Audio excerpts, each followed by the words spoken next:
आणि कृष्णाला आता त्या टोकरीमध्ये टोकलीमध्ये घेऊन काय करतायत वसुदेवजी? गोकुळाला नेऊन सोडतायत. सांगतो तुम्हाला, ऐका. देव कोण्याही टोकरीमध्ये बसत नाही जानकीराम महाराज. भक्तिभावाने नटलेली जी टोकरी असेल ना, त्या टोकलीमध्ये भगवंत बसतो. ती वसुदेव आणि देवकी यांची भक्तिभावानं काय झाली होती? टोकली भरलेली होती, म्हणून त्यांच्या पोटी त्या ठिकाणी जन्म घेतला. आणि आता गोकुळामध्ये देवा मला नेऊन सोडा म्हणे. कोण? देव म्हणायला लागली वसुदेवला.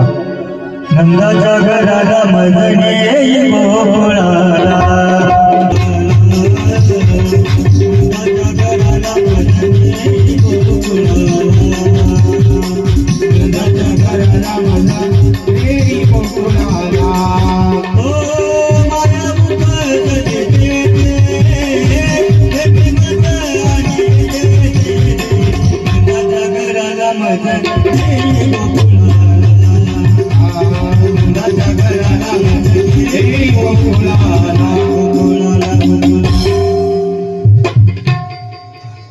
गोपाल कृष्ण भगवान माऊलीच्या कृपा आशीर्वादाने आज पाहता समाधी सोहळ्या निमित्ताने चतुर्थ दिवस